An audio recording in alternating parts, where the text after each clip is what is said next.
So good morning friends, welcome to my channel Edward Wings. और आज हम accountancy का जो फोर्थ टॉपिक है सिलेबस का, दैट इज़ लेजर अकाउंट, उसके रिलेटेड जो एमसीक्यूज़ हैं, जितने भी अच्छे एमसीक्यूज़ हमें मिले हैं हम उनको डिस्कस करेंगे। तो इससे पहले हम 3-4 वीडियोस अपलोड कर चुके हैं अकाउंटेंसी के एमसीक्यूज़ की। तो अगर आपने वो नहीं देखी हैं तो इससे पहले आप वो वीडियो देख सकते हैं ताकि आपको अच्छे से और समझ आ सके। तो आइए स्टार्ट करते हैं लेजर का। तो पहला क्वेश्चन है कि ledger is called as book of what. ठीक है, तो हमने पीछे पढ़ा था कि जर्नल के बारे में पढ़ा था। जर्नल के बारे में भी सेम क्वेश्चन था कि जर्नल को कौन सी बुक कहा जाता है। तो तब हमने देखा था कि जर्नल को बुक ऑफ प्राइमरी एंट्री कहा जाता है, या फिर इसको जर्नल को बुक ऑफ ओरिजिनल एंट्री भी कहा जाता है। ठीक है, तो जर्नल को बुक ऑफ प्राइमरी एंट्री भी कहा जाता है और बुक ऑफ ओरिजिनल एंट्री भी कहा जाता है।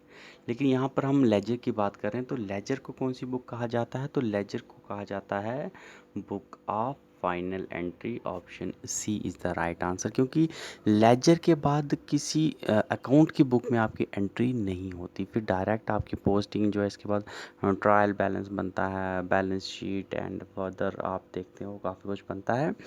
लेकिन एक आखिरी जो हमें रिकॉर्ड के तौर पर मेंटेन रखनी होती है, बुक कीपिंग का जो पार्ट है, बुक कीपिंग में अगर सबसे आखिरी एंट्री कहीं पर होती है किसी भी ट्रांजैक्शन की, तो वो लेजर में होती है। इसके बाद जो है अकाउंटिंग की प्रोसेस स्टार्ट हो जाती है, यानी एनालाइज करना, तो आगे बहुत कुछ करना। तो बुक कीपिंग में जो फाइनल एंट्री जो होती है किसी भी ट्रांजैक्शन की, वो लेजर अकाउंट में होती है, तो इसलिए लेजर को बुक ऑफ फाइनल एंट्री भी बोला जाता है। नेक्स्ट क्वेश्चन है कि general ledger is also known as. तो जनरल लेजर्स जो हैं इनको एक और नाम से जाना जाता है। ऑप्शन है बुक ऑफ ओरिजिनल एंट्री, ये तो नहीं है क्योंकि ये तो हम जर्नल को बोलते हैं। ठीक है, टी अकाउंट देखते हैं बाद में। सोर्स डॉक्यूमेंट नहीं कहते, सोर्स डॉक्यूमेंट जो है वो हम वाउचर्स को कहते हैं, ये हम आगे पढ़ेंगे, अभी इसके बाद टॉपिक मिलेगा आपको। और डी है वाउचर, तो वाउचर को ही सोर्स डॉक्यूमेंट कहते हैं। तो इन तीनों में से कोई आंसर नहीं है, तो राइट आंसर जो है हमारा हो जाएगा option B, that is T account. T account क्यों बोलते हैं? क्योंकि जो भी हमारा लेट मी शो यू कि जो भी हमारा लेजर अकाउंट बनता है वो इस शेप में बनता है। ठीक है, यहाँ पर डेबिट साइड है, यहाँ पर क्रेडिट साइड। और जब आप ये पोर्शन आप देखोगे स्पेसिफिकली, तो ये कौन सी शेप में आपको दिख रहा है? ये आपको टी शेप में दिख रहा है। इसीलिए हम लेजर अकाउंट्स जो होते हैं, जर्नल लेजर्स को, इनको हम टी अकाउंट्स भी बोलते हैं, इनकी शेप के बेस पे। नेक्स्ट क्वेश्चन है कि a ledger account is prepared from. कि लेजर अकाउंट हम तैयार किससे करते हैं, यानी इससे पीछे कौन सी चीज़ होती है जहाँ से हम उठाकर लेजर अकाउंट की को तैयार करते हैं। ऑप्शन ए है इवेंट्स, नॉट। बी है ट्रांजैक्शंस, नहीं, ट्रांजैक्शन तो सीधी चलती हैं कहाँ पर? जर्नल में चलती हैं। सो जर्नल से भी पहले वाउचर में चलती हैं ट्रांजैक्शन, फिर जर्नल में चलती हैं। थर्ड है जर्नल, देखते हैं। और डी है नॉन ऑफ अबव। तो राइट आंसर आपका आ जाएगा option C, that is journal. कि जर्नल की एंट्रीज उठाकर हम इधर से क्या करते हैं? लेजर की प्रिपरेशन करते हैं। ठीक है, तो लेजर की प्रिपरेशन कहाँ से होती है? जर्नल से। Okay,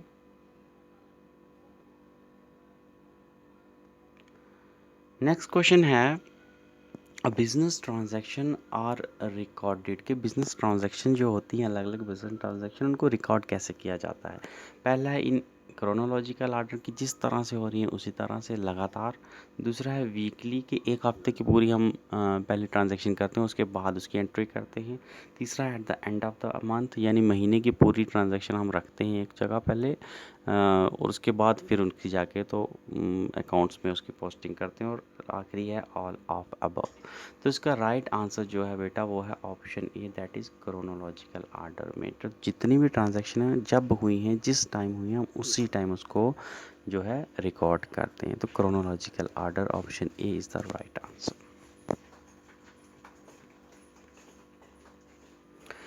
next question is which of the following account will invariably have a debit balance. तो डेबिट बैलेंस जो है, इनवेरिएबल वर्ड भी यूज़ हुआ यहाँ पर।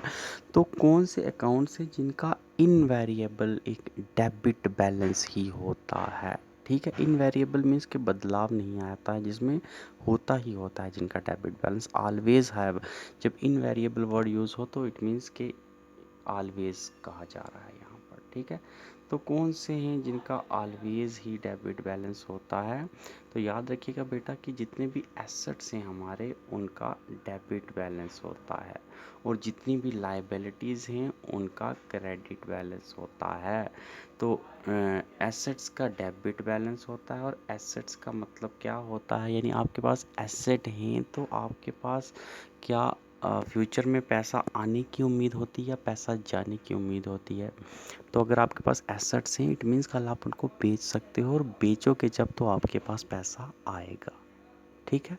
तो एसेट्स को बेचोगे तो पैसा आएगा, इट मीन्स कि डेबिट बैलेंस एसेट का है तो इट मीन्स डेबिट बैलेंस होता है अकाउंट रिसीवेबल्स का। ठीक है। जो भी चीज़ आने वाली है उनका डेबिट बैलेंस होगा एसेट्स की बात करें तो। नेक्स्ट क्वेश्चन बिल्कुल इसके उल्टा है। तो यहाँ पर है कि which of the following have invariably a credit balance. तो हमने कहा कि क्रेडिट बैलेंस किसका होता है, लाइबिलिटीज़ जो होती हैं इनका क्रेडिट बैलेंस होता है। और लाइबिलिटीज़ फ्यूचर में क्या होंगी, लाइबिलिटीज़ है मीन्स कि आपको पैसा देना है किसी को, तो देना है तो इट मीन्स के अमाउंट पेएबल जो होगा। तो अकाउंट पेएबल्स जो हैं ये इनके हमेशा ही क्रेडिट बैलेंस होंगे। नेक्स्ट क्वेश्चन है कि लेजर इज़ अ बुक, कि लेजर बुक जो है उसमें कौन कौन से अकाउंट्स जो हैं वो आप मेंटेन रखते हैं। पहले कि रियल एंड नॉमिनल अकाउंट, के सिर्फ रियल और नॉमिनल अकाउंट मेंटेन रखते हैं। दूसरा है real and personal account maintain रखा जाता है। तीसरा है कि रियल, पर्सनल एंड नॉमिनल तीनों अकाउंट मेंटेन रखे जाते हैं, या फिर चौथा है नन ऑफ द एबव। तो राइट आंसर इसका हो जाएगा कि तीनों ही अकाउंट जो हैं वो हम इसके अंदर मेंटेन करते हैं, चाहे वो रियल हो, चाहे वो पर्सनल हो, चाहे वो नॉमिनल हो। तीनों ही अकाउंट जो हैं हम लेजर के अंदर मेंटेन रखते हैं। अब रियल अकाउंट्स कौन से हो गए बेटा, रियल अकाउंट हो गए जो आपके एसेट्स के रिलेटेड होते हैं। पर्सनल अकाउंट हो गए जो आपके किसी भी पर्सन के, यानी मेरे हैं तो मैं कहूँगा कि बीनेस अकाउंट, आपके हैं तो मैं कहूँगा कि A's account, B's account, C's account. और नॉमिनल अकाउंट हो गए जहाँ पर आपकी इनकम, एक्सपेंस, लॉस, गेन, ये सारे अकाउंट जितने भी होते हैं ये आपके आ जाते हैं नॉमिनल अकाउंट्स। नेक्स्ट क्वेश्चन है कि the column of ledger which link the entry with journal. ठीक है कि लेजर के ऊपर जो एक कॉलम बनता है, लेजर के ऊपर आप काफ़ी कॉलम्स बनाते हैं। पहले तो पर्टिकुलर्स होते हैं आपके, देन आपकी अमाउंट होता है, कितना अमाउंट आया गया, एक होता है एक। फिर उसके बाद कॉलम ऐसा भी बनता है जो कि बताता है कि लेजर की कनेक्शन जो है वो जर्नल के साथ कैसे है, यानी जर्नल के कौन से पेज पर जो है कौन से पेज पर से उठाकर इस लेजर में पोस्टिंग हुई है। तो वो कौन सा कॉलम है, तो वो कॉलम बेटा होता है that is JF column. JF column का मतलब होता है जर्नल फॉलियो कॉलम। ठीक है, FOLIO। तो जर्नल फॉलियो नाम का कॉलम होता है। अगर लेजर से आगे अगर आपको पोस्टिंग करनी है तो उसके लिए फिर यूज़ होता है लेजर कॉलम, LF कॉलम। ठीक है, यानी ट्रायल बैलेंस में या फिर प्रॉफिट लॉस अकाउंट तैयार कर रहे हैं तो वहाँ पर आप बताओगे कि मैंने लेजर के कौन से पार्ट से उठाई है, वहाँ पर आप LF लिखोगे, लेजर फॉलियो। लेकिन अगर आप लेजर बना रहे हो वहाँ पर बताना है कि जर्नल के कौन से पार्ट से आपने एंट्री उठाई है, कौन से पेज से उठाई है, तो वो आएगा जर्नल फॉलियो एंट्री आएगी उसकी। ठीक है, तो option B is the right answer. नमक का पैकेट देना। नेक्स्ट क्वेश्चन है बेटा कि the putting on the credit side of account is written as, कि कोई भी आप ट्रांजैक्शन है वो देखिए, आप दो तरह की ट्रांजैक्शंस आप रिकॉर्ड करते हो। ये मान लीजिए आपका लेजर है, इस साइड में है आपकी डेबिट साइड, इस साइड है आपकी क्रेडिट साइड। तो यहाँ पर जो एंट्रीज करते हैं बेटा आप वो कौन सी हेडिंग से करते हो, यहाँ पर जो करते हैं वो कौन सी हेडिंग से करते हैं। तो डेबिट साइड में जो भी एंट्री होगी वो आप टू से करोगे। ठीक है, to cash, to salary, to whatever, to floating, जो भी है। ठीक है, फलाना ढिमकाना वट एवर रख लो। और क्रेडिट साइड में जो आप एंट्री करते हो वो आप करते हो बाय से। ठीक है, by cash, by credit, by जो भी होगा। ठीक है, तो आपने देखा कि क्रेडिट साइड में किसके द्वारा हम इनिशियल एंट्री करते हैं, वो होती है option C, that is sorry option C that is by. तो बाय से आप करते हो क्रेडिट साइड में एंट्री, और टू से करते हो आप डेबिट साइड एंट्री। ठीक है, आखिरी क्वेश्चन जो है आज का, वो है कि purchases return always shows a debit balance, कि परचेज रिटर्न्स जो होते हैं वो कौन सा बैलेंस शो करते हैं। तो आइए देखते हैं पहले परचेज आते कहाँ पर हैं। पर ये है डेबिट साइड, ये है आपकी क्रेडिट साइड अगर लेजर की। तो डेबिट साइड में आप देखते हो कि परचेजेस एक्सपेंसेस आपके सारे डेबिट साइड में आते हैं, तो यानी परचेज आप कुछ कर रहे हो तो वो डेबिट साइड में आएगा परचेज, ठीक है। लेकिन परचेज रिटर्न्स जो होते हैं ये आपके क्रेडिट साइड में आते हैं, क्रेडिट साइड में रिटर्न्स आते हैं। तो बैलेंस जो शो करता है, अगर कोई भी चीज़ बैलेंस शो कर रही है, इट मीन्स कि उसकी जो चीज़ जो साइड बड़ी होगी। तो परचेज रिटर्न अगर क्रेडिट साइड में आ रहे हैं, इट मीन्स कि इसकी क्रेडिट साइड ही बड़ी होगी। तो क्रेडिट साइड बड़ी होगी, इट मीन्स के परचेजेज रिटर्न्स जो हैं इनका क्रेडिट बैलेंस होगा, ठीक है। तो ऑप्शन बी क्रेडिट बैलेंस जो है इसका राइट आंसर हो जाएगा।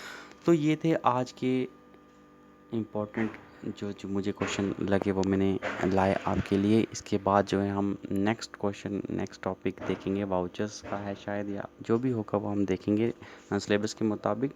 तो बने रहिएगा हमारे साथ, सीखते रहिए हमारे साथ, और जो भी आपकी क्वेरीज़ वगैरह हैं तो आप कमेंट सेक्शन में डाल सकते हैं। तो thank you for watching my video, thank you, have a nice day and happy Independence Day to all of you.